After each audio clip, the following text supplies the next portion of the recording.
This is the American Indians, Indigenous Peoples' Truths. Justice for all, the most dangerous show on media anywhere.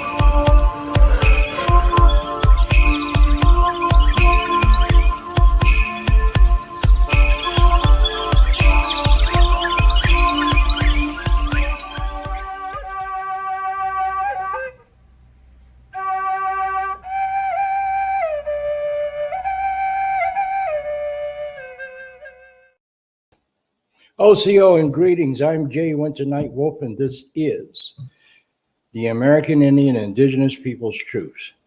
So let's pause for a moment to acknowledge the traditional stewards of these lands that we reside on, and especially their ancestors, descendants, and all Indigenous people who live now and have ever lived on what we call Turtle Island. Welcome to the broadcast tonight. This is part two of the broadcast that we did last week. I'm very thankful for all of you that have decided to tune in and be a part of this broadcast tonight. I've got some very interesting guests, and we need to pay attention tonight to what is being said. I know we got some very snide remarks last week. And to those out there that say, you don't trust me, guess what? That's your problem. It's not my problem, because I'm not going to tell you any lies. I'm going to tell it like it is. And everything that I say, I have factual, historical information to back it up. So let's get started with the show. News from Indian country with my brother, who is a member of my tribe, the Cherokee Nation, retired Chief Magistrate of the Virginia Supreme Court, Don Walker. Take it away, Don.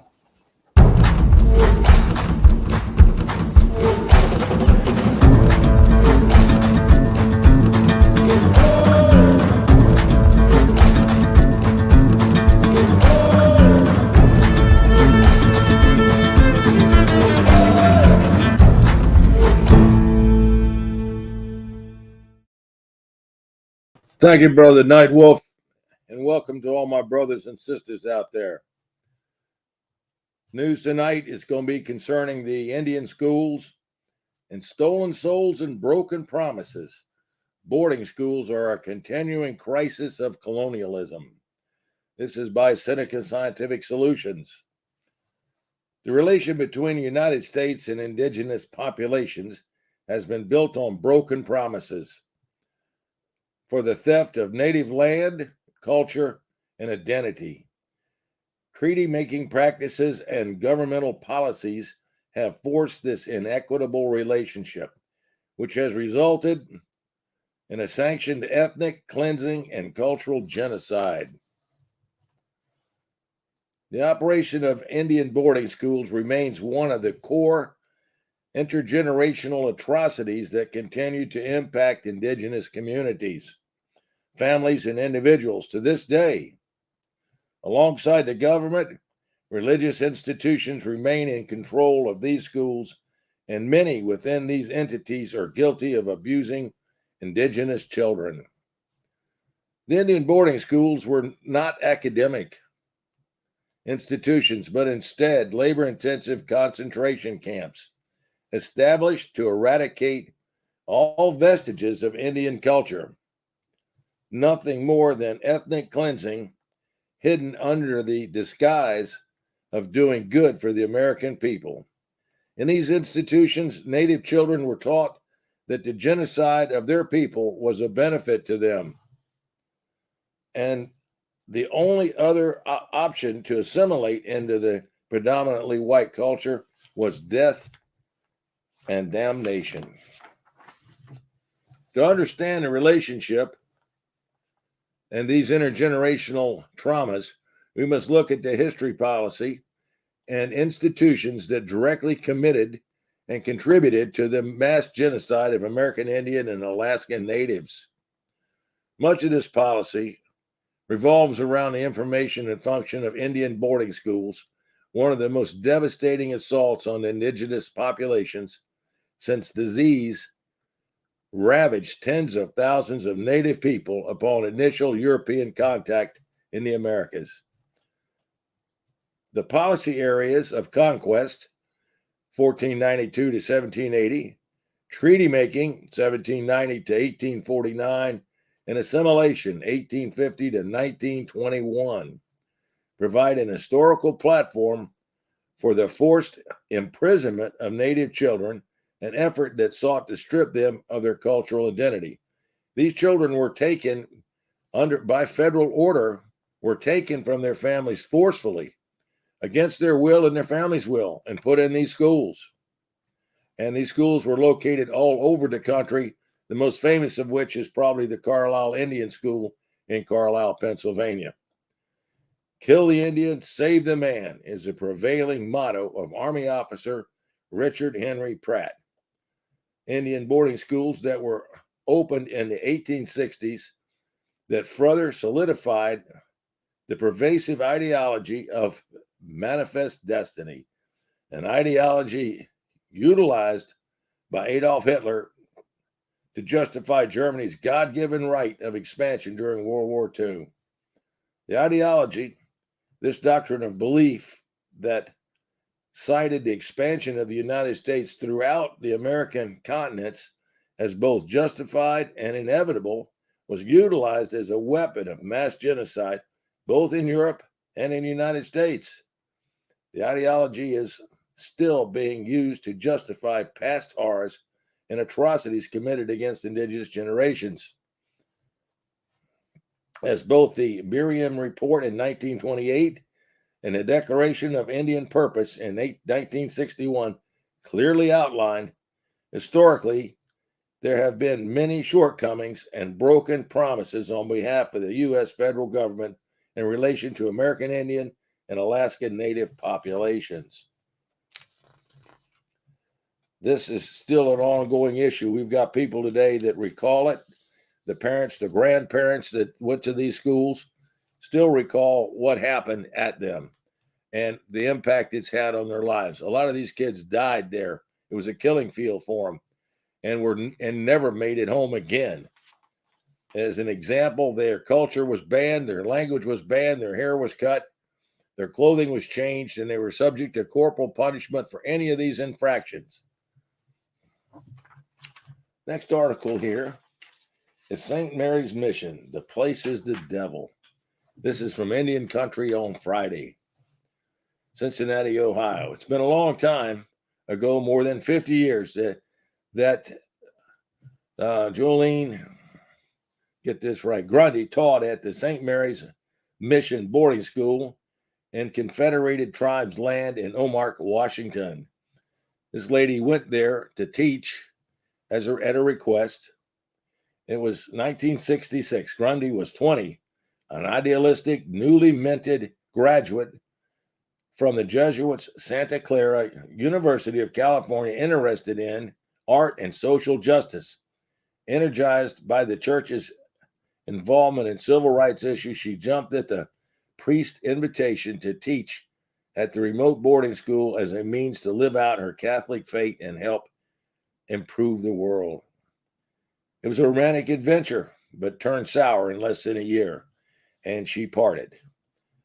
Did she serve a higher calling even during her brief time at the school, or had she been duped into accepting a narrative that didn't exist?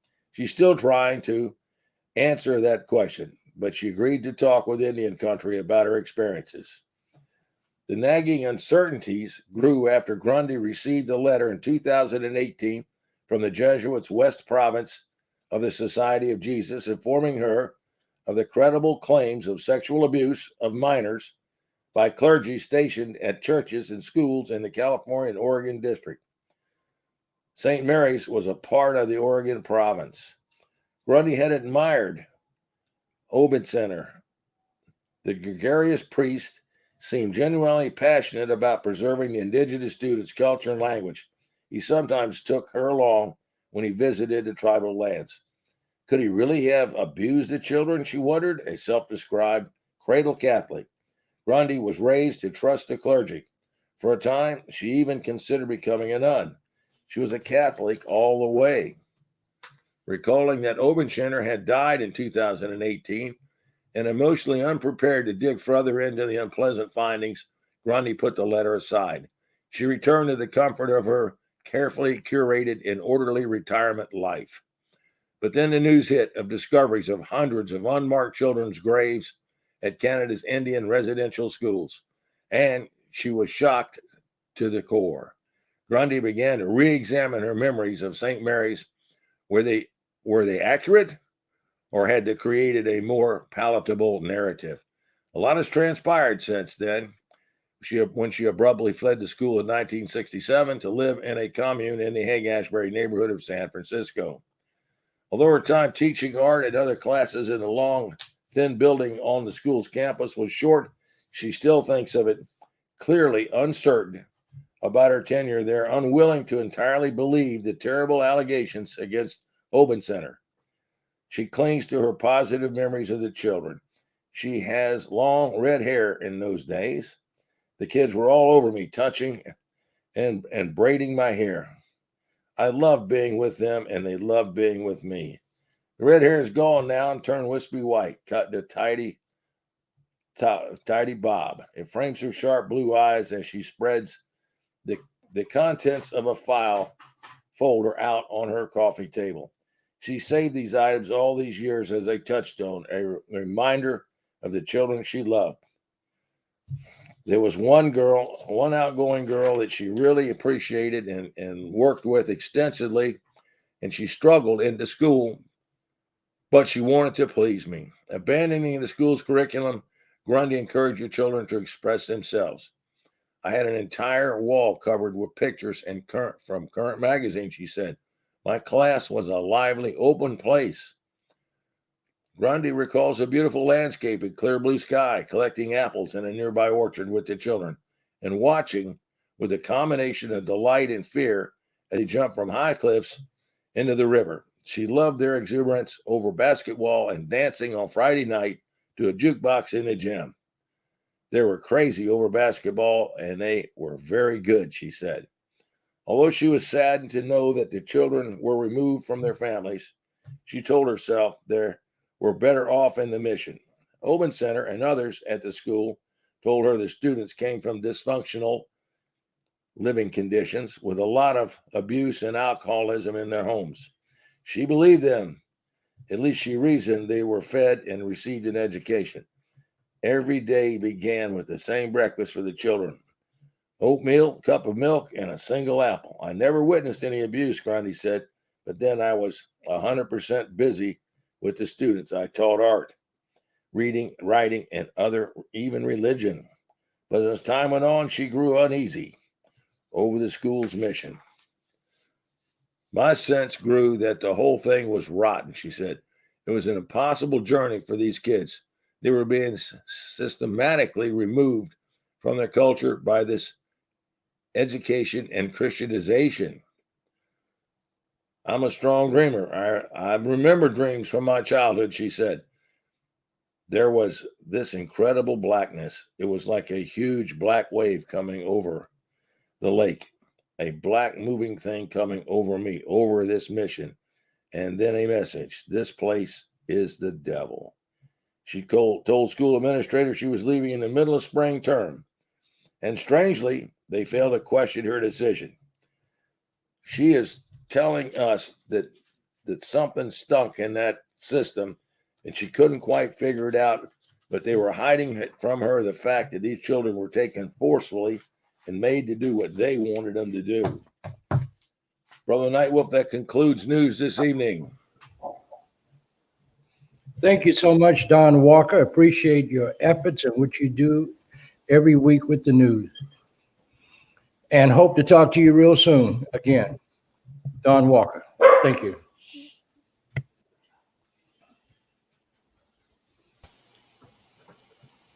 Halito, Elder. How are you? Alito, OCO. I'll see y'all. Leslie Fry, my executive television producer. How are you tonight, sweetheart? I'm doing very, very well. I wanted to add that we are wrapping up Hispanic Heritage Month. It ends in 2 days on October the 15th. And then next month, we're going into Native American Heritage Month.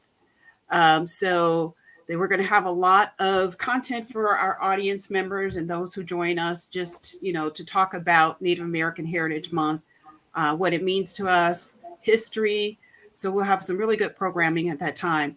But I wanted to highlight some indigenous Hispano person today, someone who has Hispanic heritage, but Indian roots, or they call them Indo-Hispanic. Mm-hmm. The person that I wanted to highlight today is a woman by the name of Nina Bakari. Yeah. So Nina, she's born and she's Quechua. She's a politician, lawyer, and indigenous leader from Ecuador. She was born Maria Estela Vega Conejo, and she has been fighting for indigenous justice, awareness, defense for the language so that their culture does not die. We have a lot of our indigenous brothers and sisters in South America fighting for that. And there is a strong movement to eliminate indigeneity in South America. Mm-hmm. Where we are living, fighting for our own rights here in the US so that we're recognized and that we're sovereign, they're surviving, they're fighting so that they don't die, so they're not diminished. And we want to thank her for all of her fighting, her awareness that she's doing for her community and her people. Absolutely, without a doubt. And Leslie, I have a very good friend. His name is Evo Morales. He's the president of, oh my goodness. See, that's what old age do to you. It's okay. We'll find out. Well, we'll do that. We have a reference for it. Yeah, when he came to the United States about 12 years ago to speak at the OAS, Bolivia, that's his country. Mm-hmm. He sent his ambassador to find me when I was on radio, which I'll be back on radio in November, and extended an invitation to me. He wanted me to come and be with him at the OAS while he delivered his speech of acceptance. Wow. And we became very good friends. So I asked his ambassador, I said, well, why me? He said, because my El Presidente, actually hear your radio show in Bolivia. And he says, you're one of the few people that are speaking up for the indigenous people's rights in the Western Hemisphere. I said, okay. So then the following week, I was in the studio, and who should come walking in? He sent this beautiful woman who was the ambassador, secretary of petroleum and oil. And she had 3 of her handmaidens with her. So, that relationship has continued even today because Evo Morales is an Indian from the Andes Mountains. And he was the one that put some legislation in place that anybody in that country that was over 65 years old got a monthly check to help them survive. So my hat is off to my brothers and sisters of South America. Thank you so much. HS says that most Hispanics are Native Americans. No, not most, all of them. All of them. Yeah, because they come from the same kind of communities that we come from, tribal nations. And they can give you their history and their background and who they're related to. So, yes, that border that they put in between Tejas, Texas, and Mexico, that border, they didn't, when you see these people come from down south, they're not crossing the border. The border crossed them. That was put there for economics and to control people. So Well, what do you always say? You say that there are no such things as Mexicans, just Indians that speak Spanish. that's right, Spanish speaking Indians. Yep, exactly. All right. So let's bring in everyone this evening for our discussion. We're getting a lot of questions in the chat right now, but we're going to start our conversation, and we're going to have everybody introduce themselves once again. Okay. So I'm going to call your name and you introduce yourself. So let's start with those that were on the show last week. First and foremost, my pretty sister from down in North Carolina, Kimberly. Kimberly, tell us who you are. Hello, everyone. My name is Kimberly Knight. I am the founder of Black Indians NC, and I was the powwow chair serving this year for our first annual powwow. And I'm so thankful to be here. Thank you so much, Uncle Jay. Glad to be here.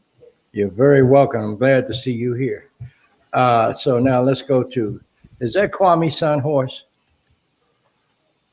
Kwame? Kwame? Oh, hey. I can't hear you. Yeah. I think he froze up.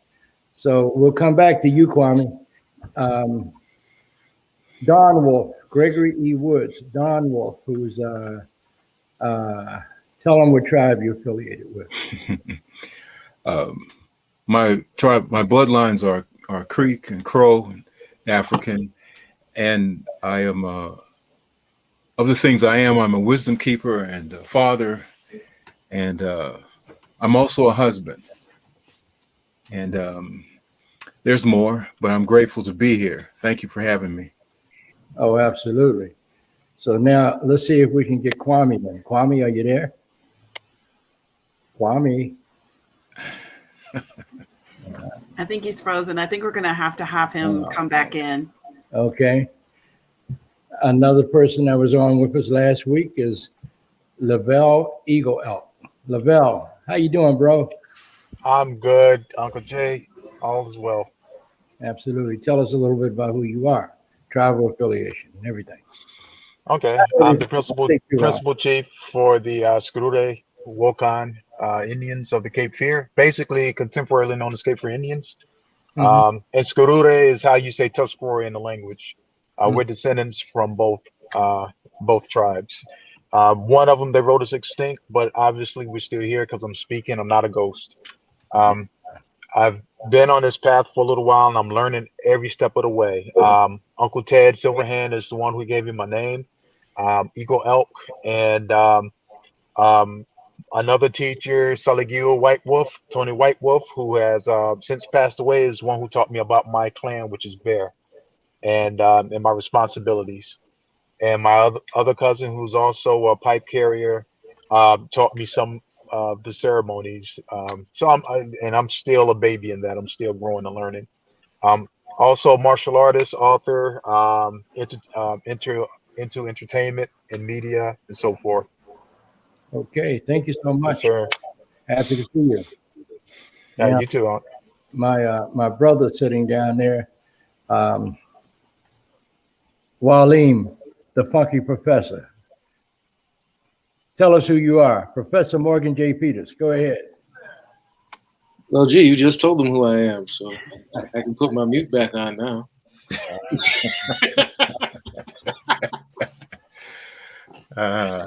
Akwine Wanina Khan. My name is Mwalim, otherwise Morgan James Peters. I'm a member of the Mashpee Wampanoag tribe. I'm also of the Carib people. My family line comes from, well, I should say I'm of the Carib people, as well as the Chickasaw and Cherokee. And the line of Carib also would include people from Ghana and Nigeria who landed on the island of Barbados. All right.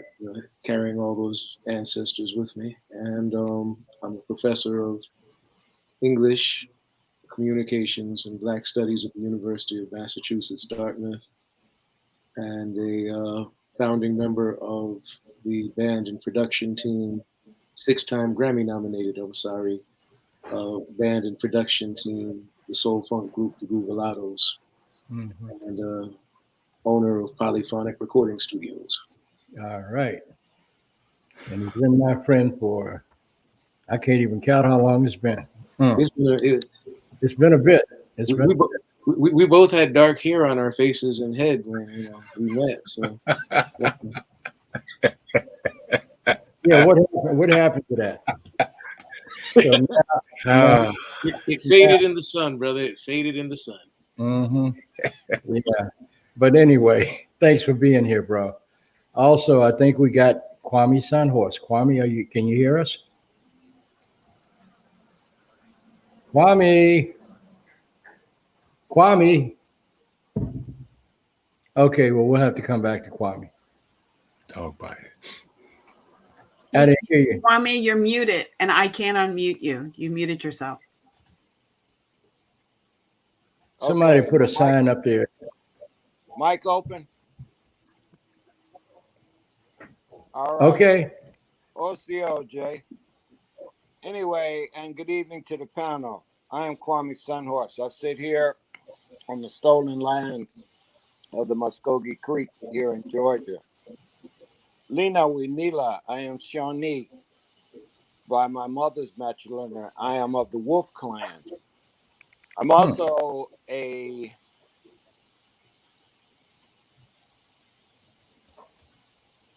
I want to say, I have to say that I'm a spirit guide in founding of Atum, Awakening True Universal Minds. But I also help to initiate rites of passage. I do Vision Quest, which is called Humblecha. I'm doing a Nipe ceremony this Saturday, and I do the ceremonies of the 7 sacreds of the Lakota. Also, I've initiated through spirit what is called now the Overground Railroad, where we're creating what's called oasis, our ancestor spirit in service.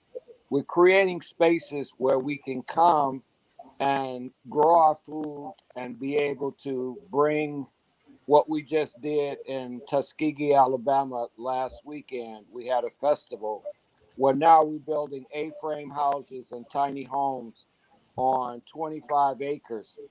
And what we're planning on doing is beginning men's retreats to be able to teach survival training, but also manhood training for the men of our nation.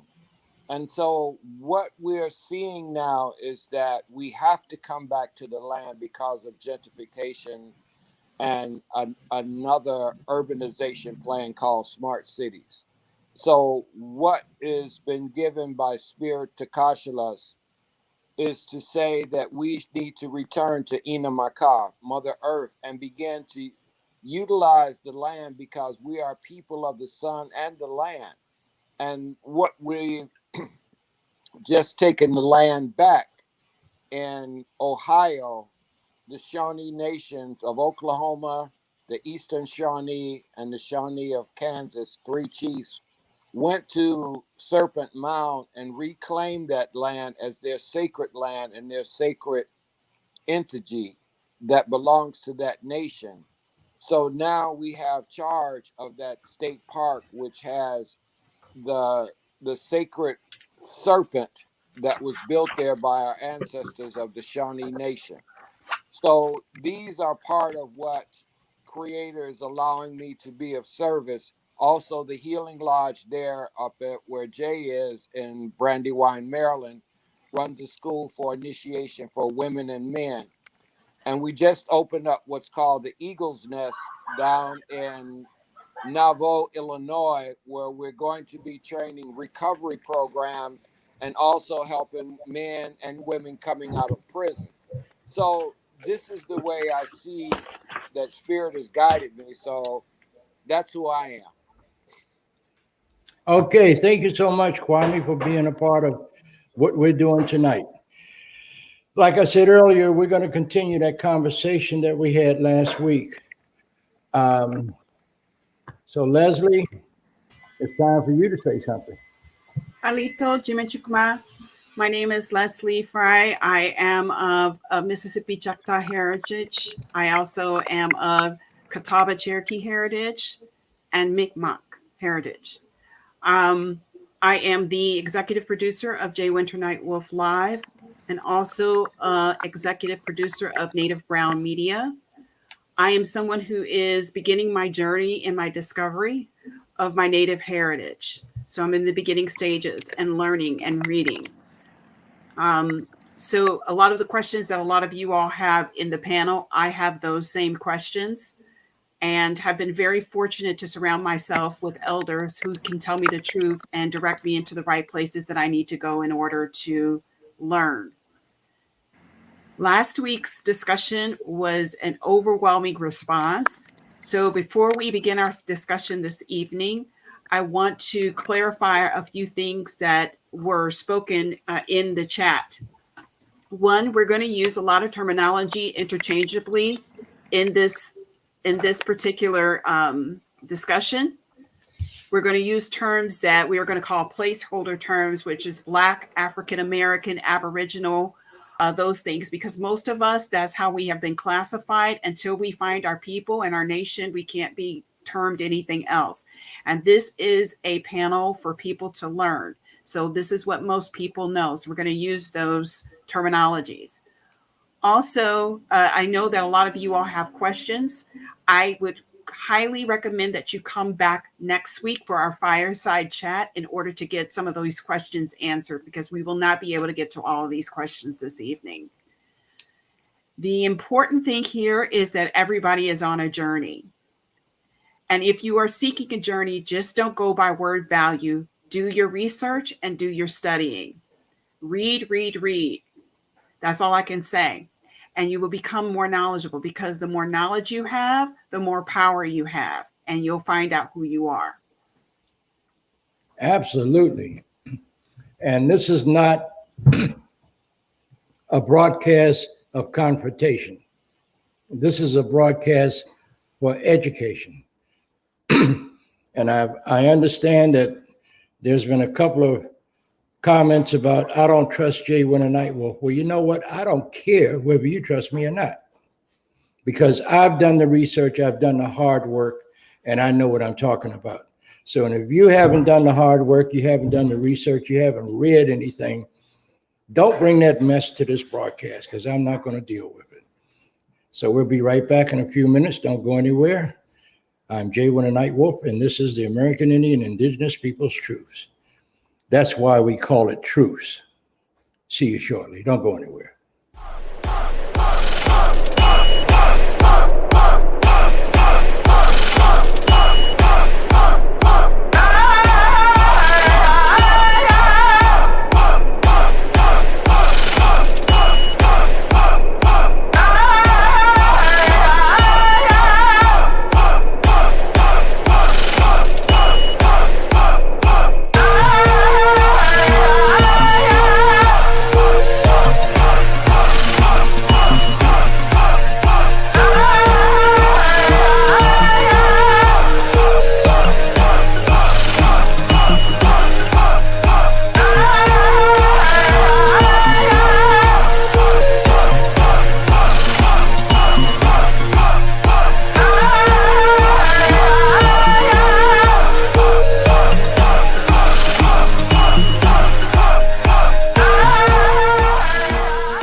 Okay, welcome back. Leslie, what is the first question that comes to mind for you?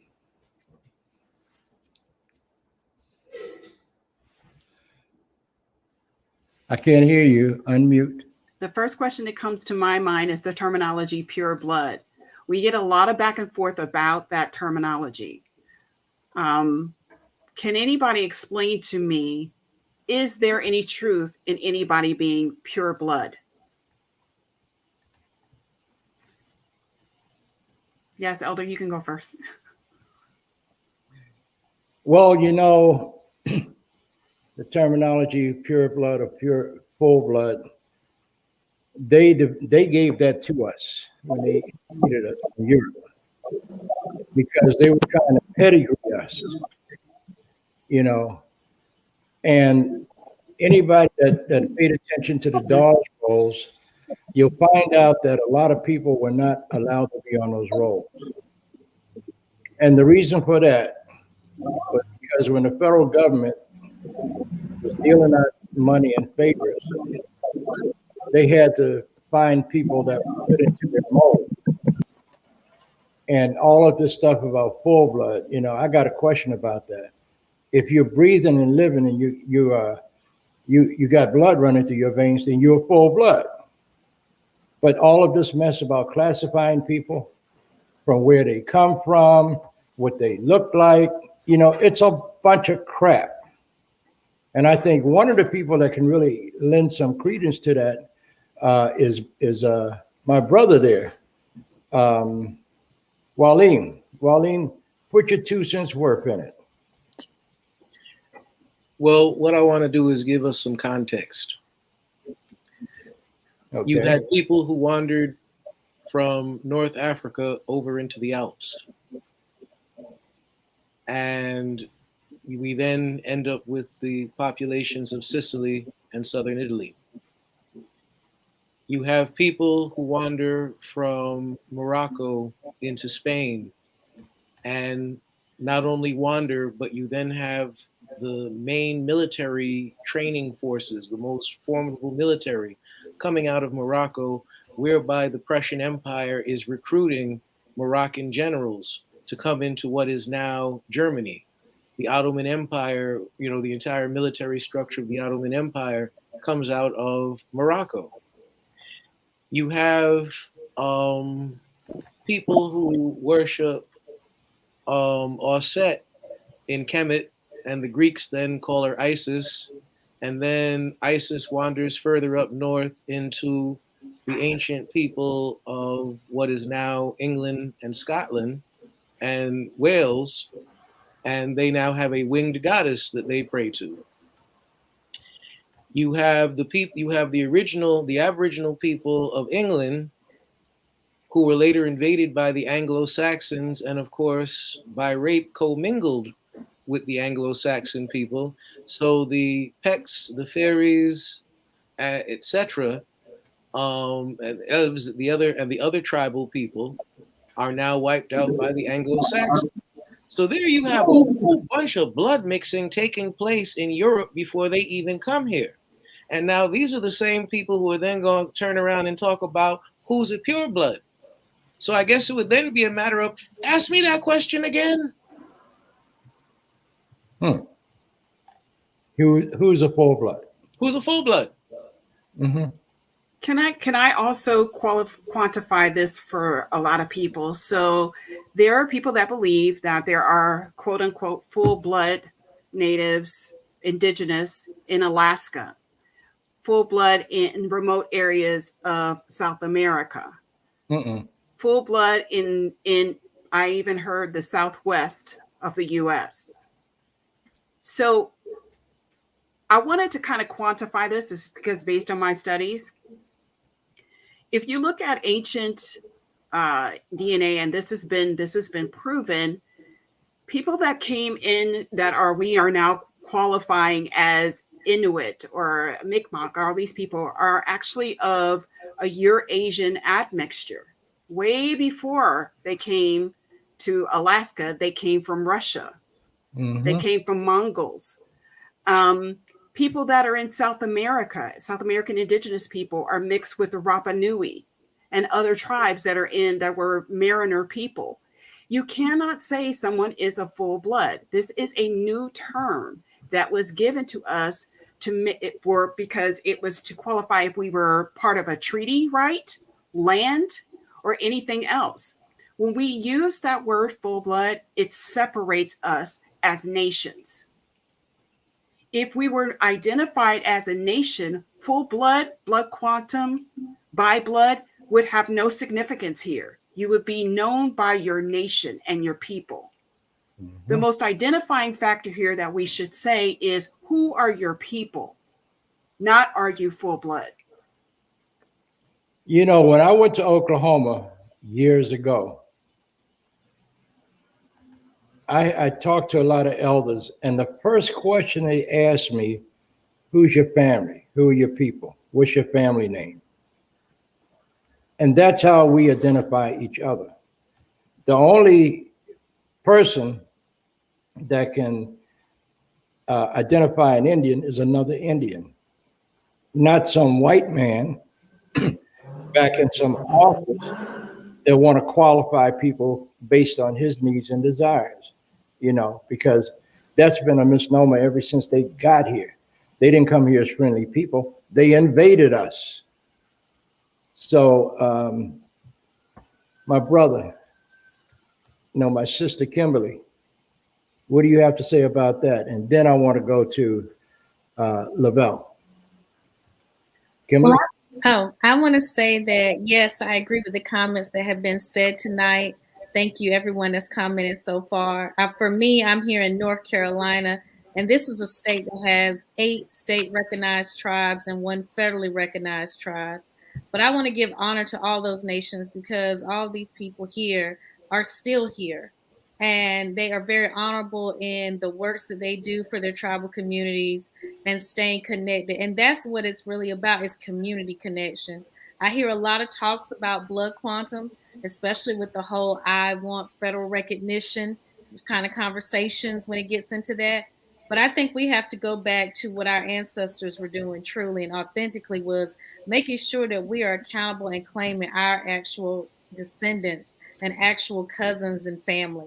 We lack a lot of sense of community. I've seen a lot of hate messaging going on online here lately, and it's absolutely disrespectful. And I think we need more conversations like this because knowledge is powerful. And a problem is a lot of people don't know who they really are, or they know and don't want to acknowledge all of themselves, because all of us have a diverse ancestry.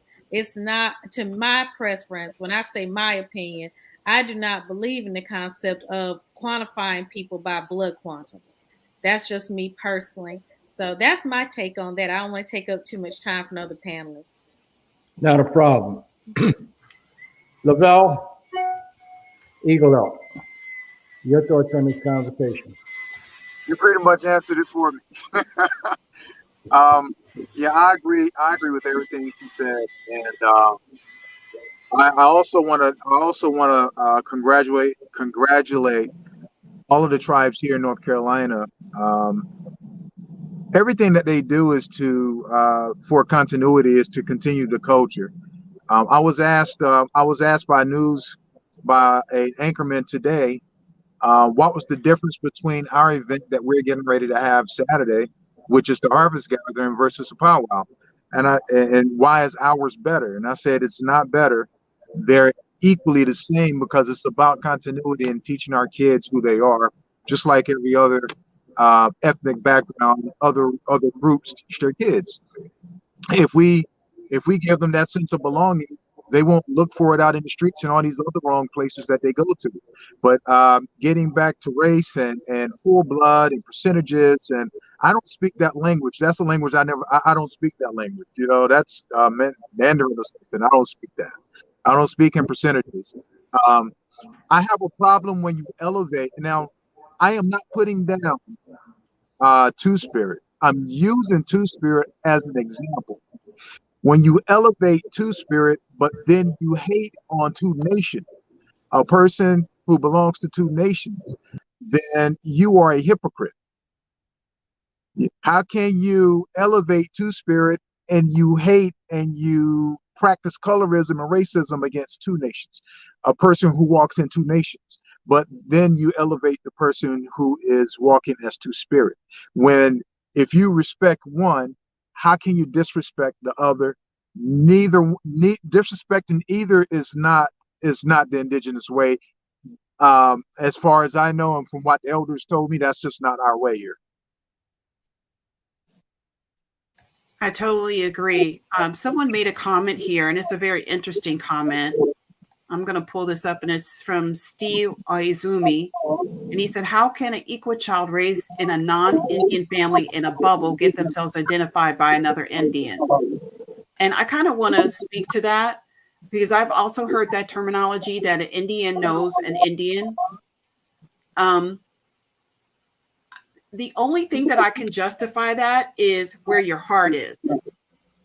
If you are respectful of traditions, if you are learning your language, if you are knowing your people, if you are if you're making sure that their history, that their community is perpetuated into the next century, that's when people know who you are.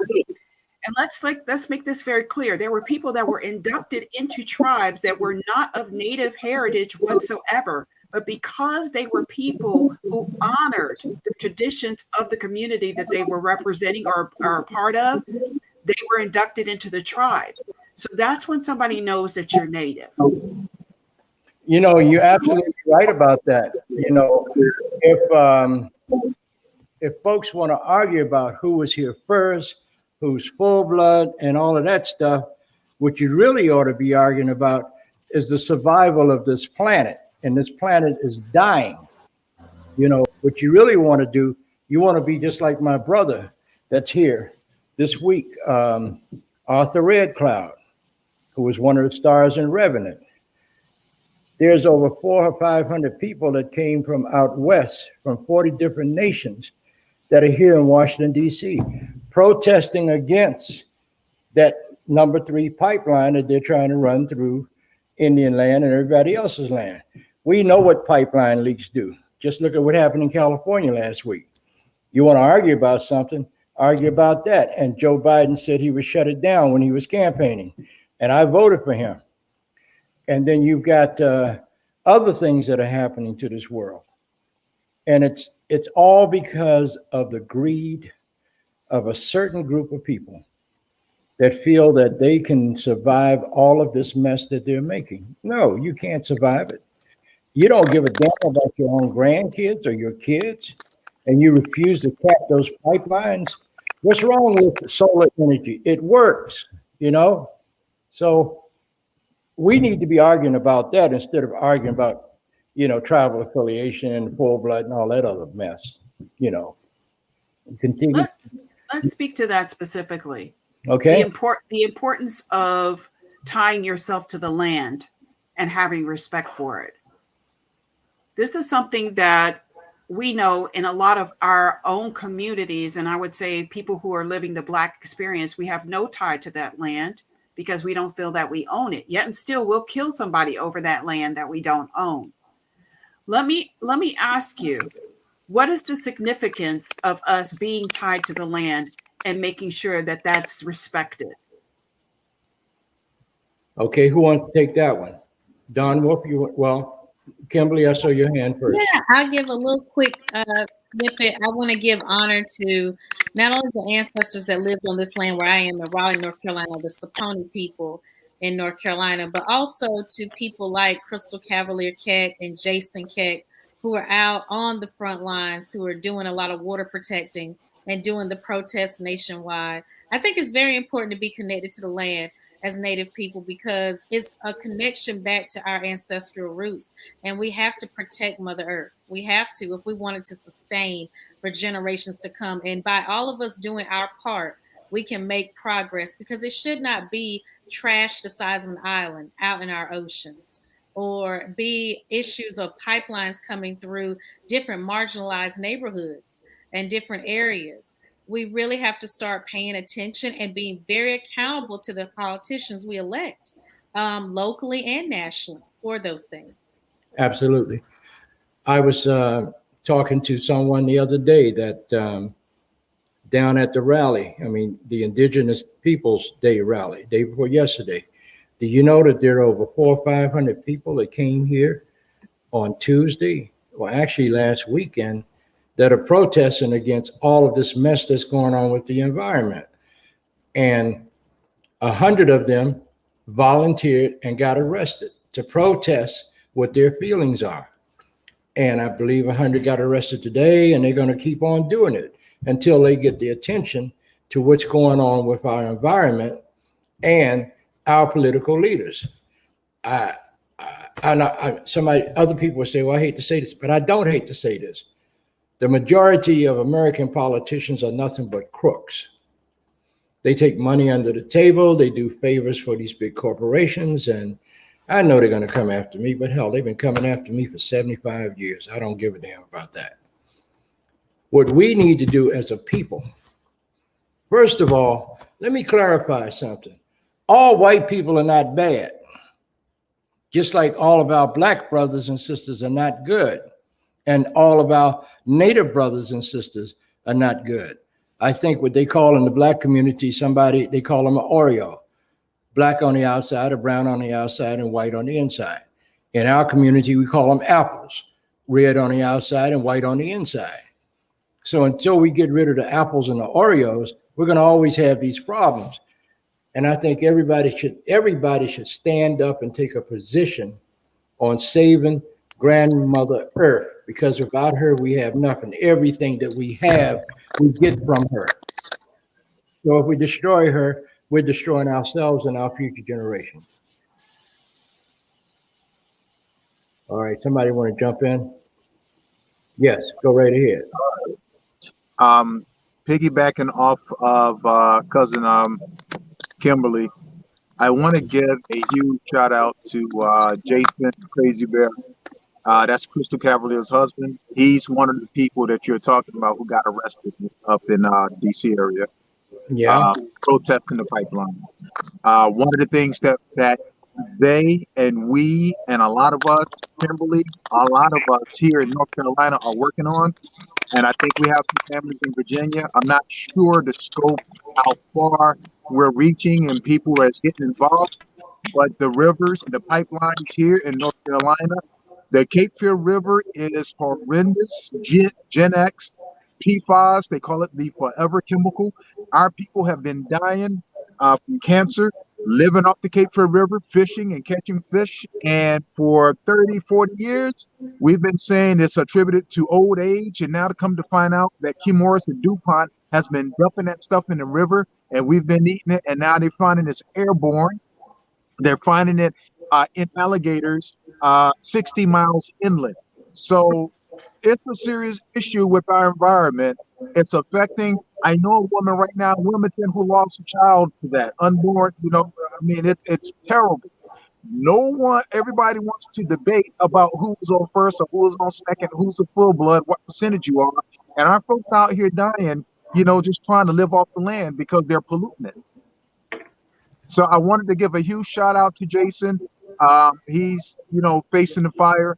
We are planning something down this way. We would keep you updated on how that progresses. So we want everybody to get involved with us here. Okay, I see a comment there from Jordan. What is his name? Jordan Span. And he made a comment about Dr. Claude Anderson and Judge Joe Brown. They have Native ancestry. Why don't they talk about it? Well, I need to correct you on Judge Joe Brown, because Judge Joe Brown has been on my show for a while, many times. And Joe Brown do not make any bones about having Native blood. So, maybe you need to talk to that other person, but Joe Brown is not the one. Okay. I can witness to that. He did tell us that he was of Choctaw heritage. Yes, he did. And he made it clear on the show. And more than one time. Okay, so what do you all have to say about where these arguments are going? We are preoccupied with the colonizer's way of thinking. The colonizer has created all of these problems. And while he brought his former European colonization to us, he's got us involved in that while he's stealing everything from us. Mwalim? It's in the language. It's in the language that we're taught, that we absorb. We can start with the simple conjunction, or. Or is one of the main tools of the colonizer. Not and, but or. This or that. Mm-hmm. Once you begin to create that strata, it's this or that. I look at some of the arguments when they talk about full blood, half blood, no, no relation, some relation. When we say, and again, it becomes a question of or. Yes, there is a validity to the Sela people, the so-called Inuit, etc., of that region having some connection to Siberia, the story of the ice bridge. Yes, that did happen. But that's not the only story that happened. There were already people who occupied here. So the people who say, wait, we were already here? Yes, you're absolutely right. The people who say they were dark-skinned people among the native people already, they were black people. Yes, you're absolutely right. Some say no, they came from Africa and encountered them. Yes, you're absolutely right. All of those stories are correct. It's the whole concept of there being one monolithic truth. That is the number one tool of the colonizer's language. That we create that, so what we do is we create this concept. So what we now have, and then now let's also take a good look at the mental illness that's created when you're subjected to this. One of the great mental illnesses that has afflicted a number of our people is narcissism. And narcissism is a natural byproduct of low self-esteem. So now what happens is all of us are on a quest to discover who we are, to find our true story. And for some of us, it becomes healing. But the problem is, if we've already absorbed that mental illness, we then absorb this truth or the pieces of this truth.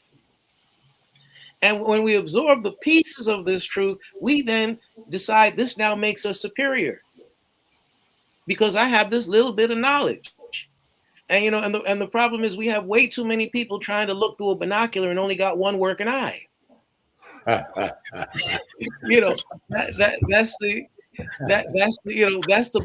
the big problem right there.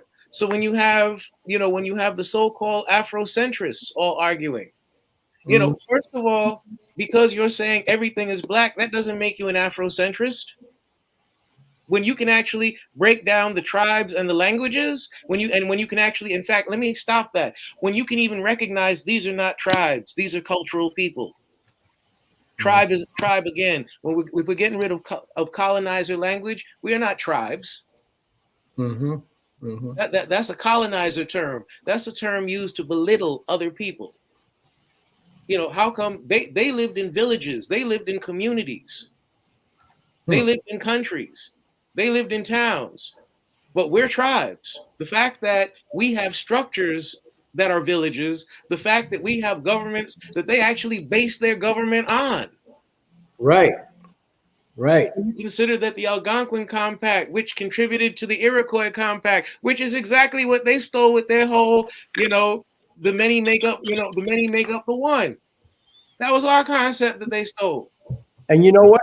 When they came here, they had no idea of what democracy was. We had democracy even before they got on one of those boats to come over here and invade us. Precisely. Yeah, I mean the Mohawk Nation. They were the savages. We were organized people, and when I say we were organized people, I'm speaking of the original people that they invaded. The original people on this continent, the original people on the African continent, the original people on their own continent. Yeah. They were the savages. What they did was they came and destroyed governments. So what we have to then do is when we look at the language game that they play, it's the or game. You're this or you're that. Your origin is this or your origin is that. The number of times I've had somebody break down the concept of a black Indian to me and I'm like, and then explain to me why it doesn't exist. And then when I say, well, my mother's people are from Barbados, and a lot of them are from Africa. Some of them are from Scotland. My father's people are Wampanoags, and my father's people are Cherokees. So they had a child. So my mother's black and my father's native. What does that make me?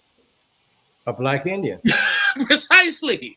But the colonizer tells them, choose one. See, that's the problem. We listen to these fools, and they want to give us options. Hell no. No, I don't need your options. I need you to get the hell out the way or get back on a boat and go the hell back where you came from.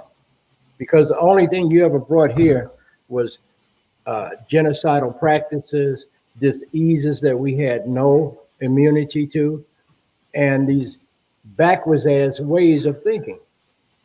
And we got caught up in that. You know, we didn't know anything about scalping when they came over here. The Scots, they brought scalping over here. And when they scalped somebody, that was a war trophy. Come on, please. And the French. And oh yeah, the French. And the French were the ones that were running around when they came over here, when they saw natives in the river bathing. You need to get out of that water because you're going to get sick. You don't need to bathe that much. But why is it that the French invented perfume? Because they were not clean people. I've been to Paris. I can answer that question. Oh my God. Yes, go ahead.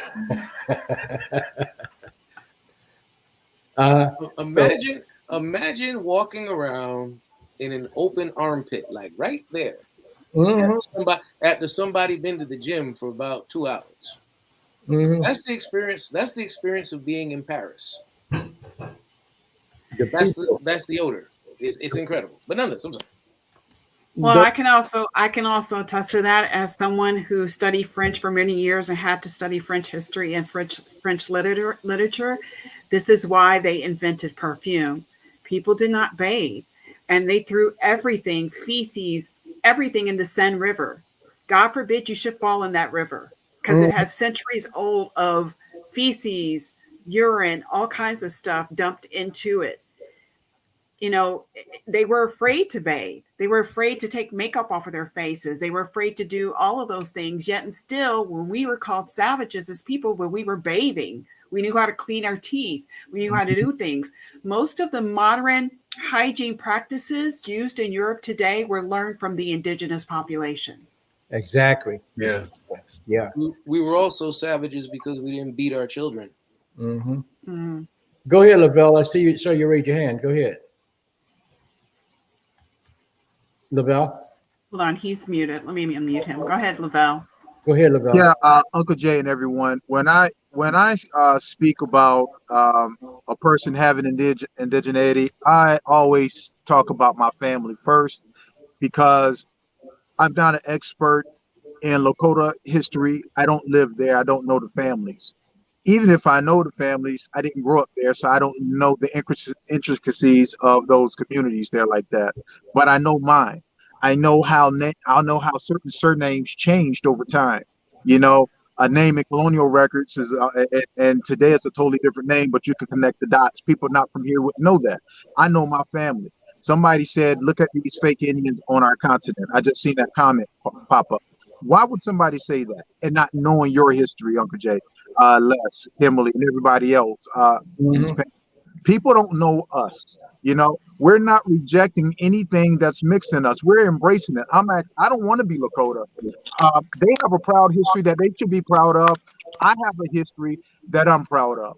I really do. And we, in my family, we know who we are. Why would somebody call us fake for wanting to honor our grandparents on either side, wherever they come from, whether it's Middle Eastern, African, or Indigenous American, because we embrace that. What kind of person are you to call us fake? What does that say about you? And does it threaten you for us to stand up and be who we are? Are you threatened? And if you are threatened, why are you threatened? Are you questioning your own indigeneity because we stand up and proclaim who we are? That's a problem. I just wanted to. I seen that comment pop by, and I know it was a topic here. I just wanted to comment on it. No, that's fine. Can I speak to that as someone who is doing my research? This is something that I've always known in our family. There is no denying the fact that we have indigenous blood, nor is there any denying the fact that we have European Irish ancestry. I embrace all of who I am, because if I deny that part of myself, then why am I denying that part of myself that makes me up 100% of who I am? Now, I will say this in my research of finding my Chata grandmother and finding any of my indigenous heritage, my family can't go past this woman until we find her people. We meet every month talking about looking for her, because this woman, this Chata woman, was instrumental in survival of my grandfather. Then why am I supposed to not? Am I denying honoring her? Why should I do that? This woman should be fully honored and fully recognized, and everything about her should be perpetuated in my family. We need to know who she is. So how dare anyone call me fake about being indigenous?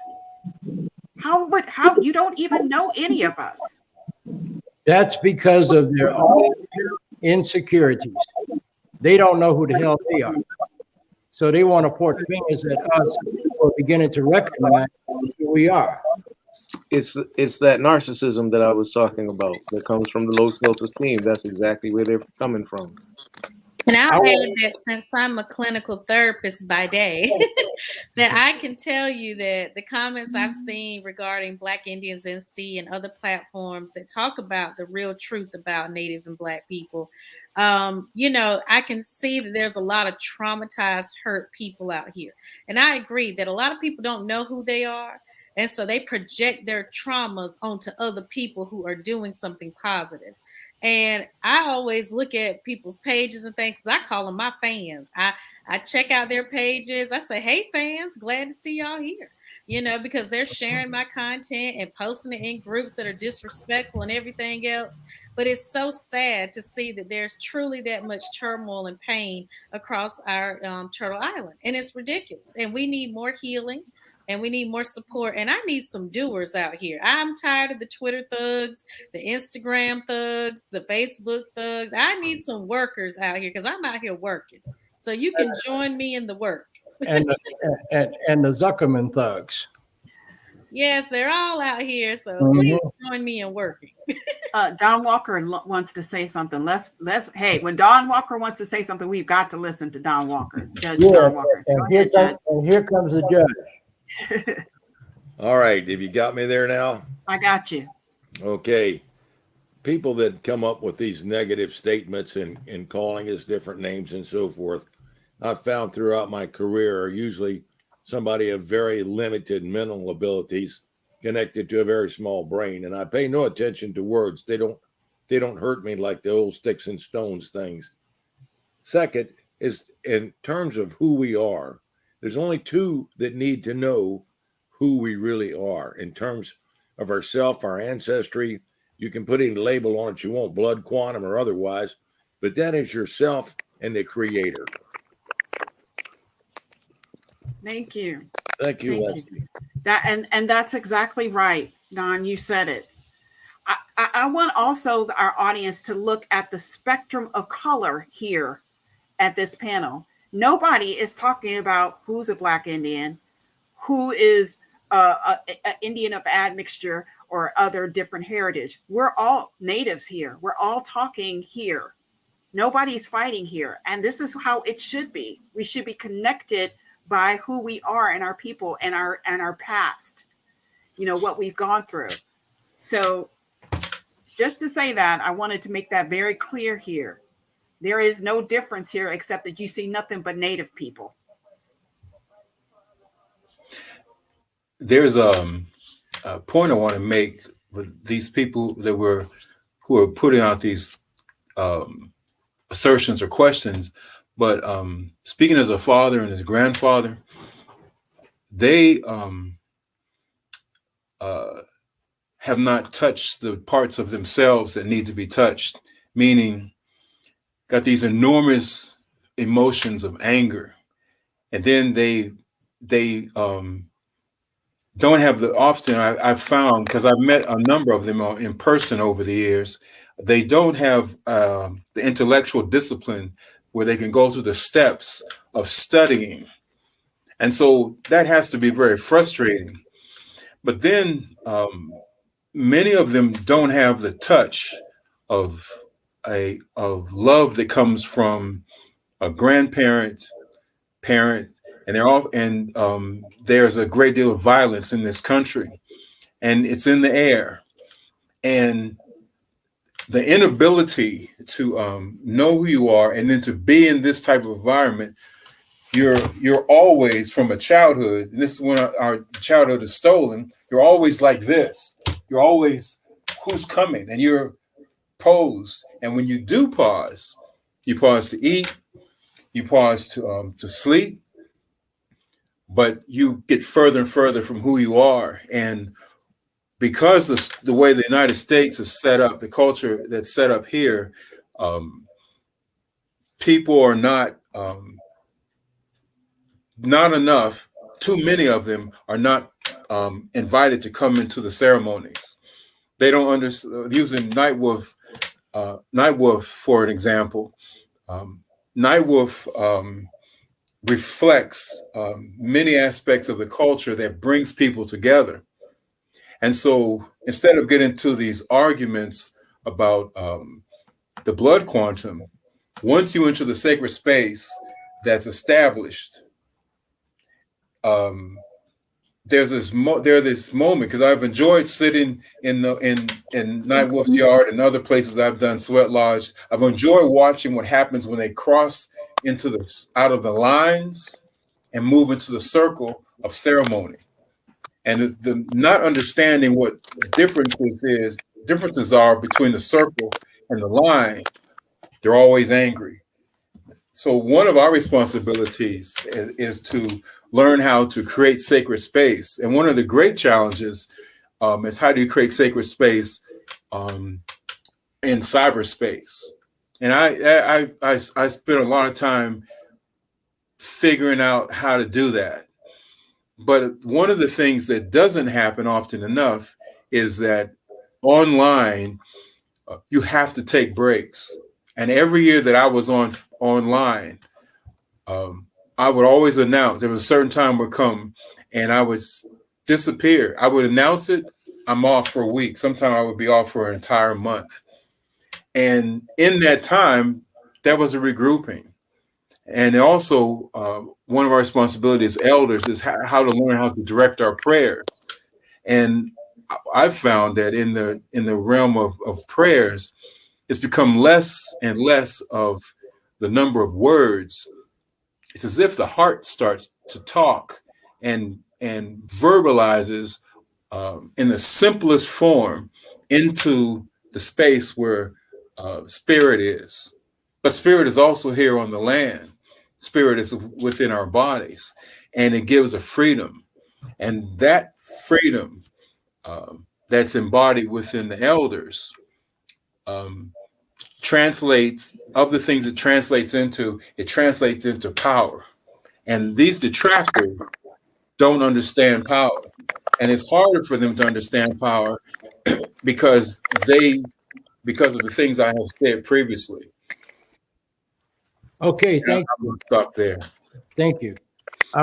We've gone way over. Could I speak before I get kicked off here? Yeah, as long as you put the check in the mail like you promised. Okay, go ahead.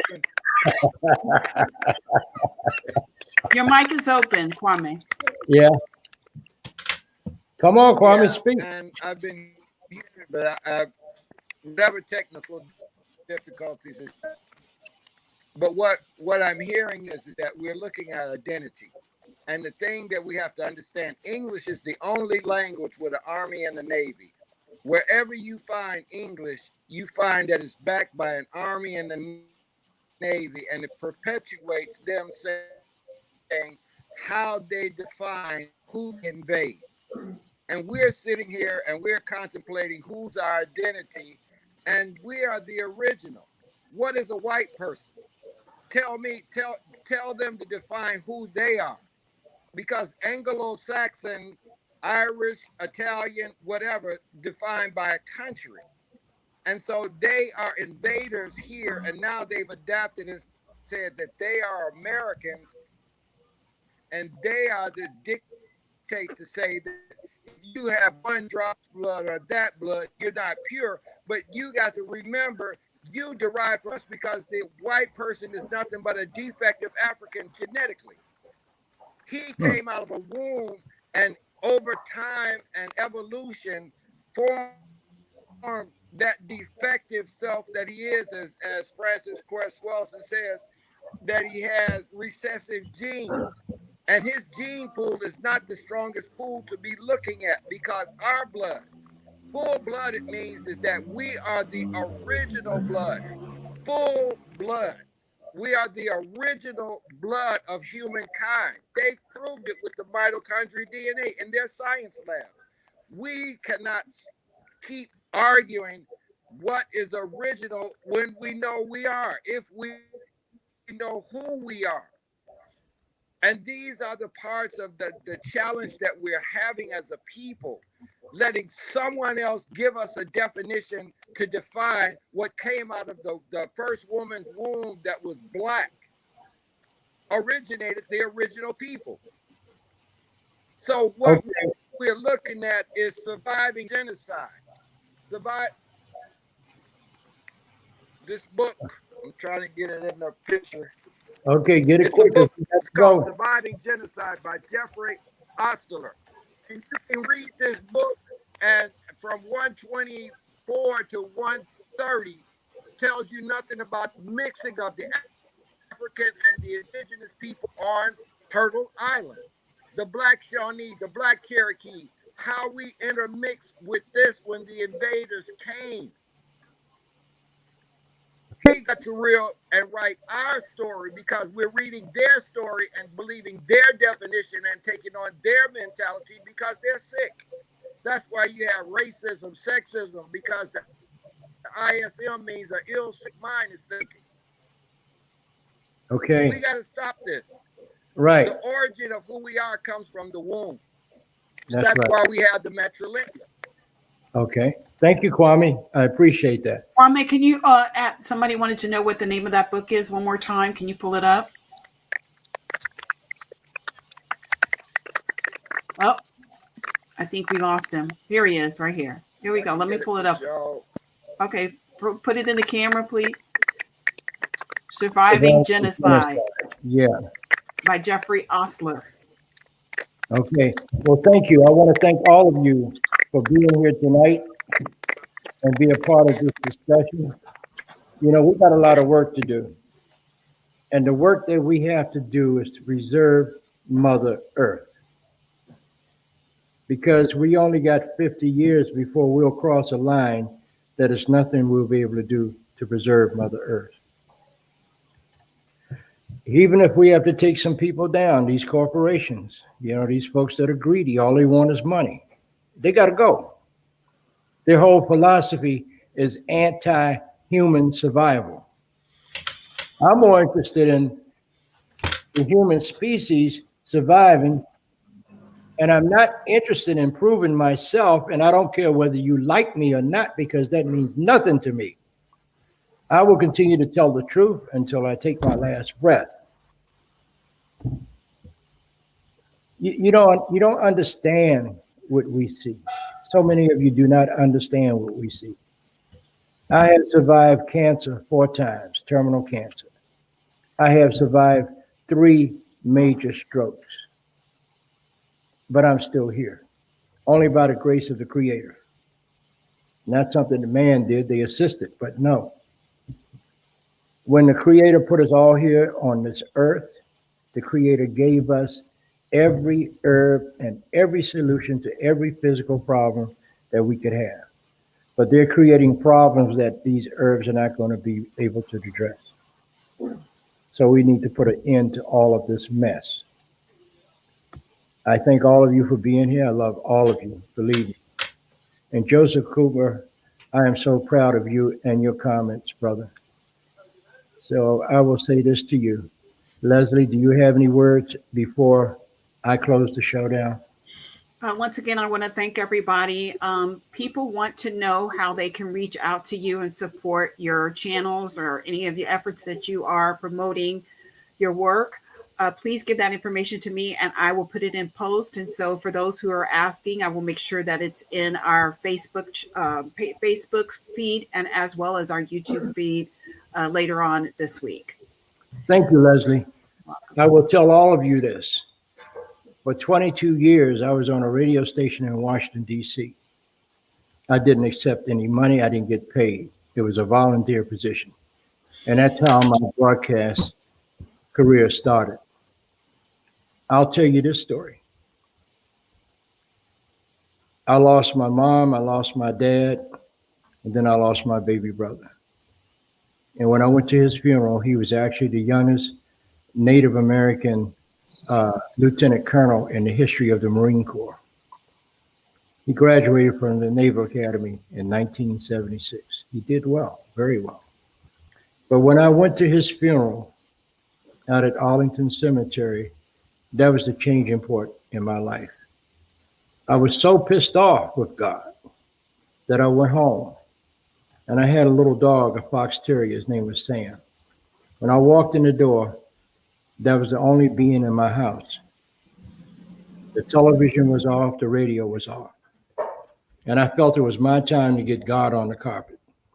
And my question to God was, who the hell do you think you are, that you can take my mother, my father, my two little sisters, and now my brother from me and leave me here all by myself? Then I heard a voice. And the voice says, I am your father. Your mom, your brother, your sisters, and your wife are all here with me. What more must I take from you before you do what I had ordained you to do, even before you entered your mother's womb? And I got real humble. I said, what is that? To speak for your people. That's how I started in this business. And I got some good news for all of you. Beginning the first Sunday in November the 7th, from 6 until 8 o'clock in the evening, I will be back on the radio, but on Radio 1. And I want all of you to tune in, because this must be told. You know, when our ancestors like Sitting Bull and Crazy Horse and all those guys met people that didn't look like them, act like them, or think like them, they didn't deny them. They accepted them as members of the human family. And we need to all get back to being members of the human family. So until next week, I'll say to you, Danada, Goai, Wado. Talk to you soon. I love you all. Even those of you that make it impossible to love, I love you in spite of yourself. We'll talk again next week. Oh.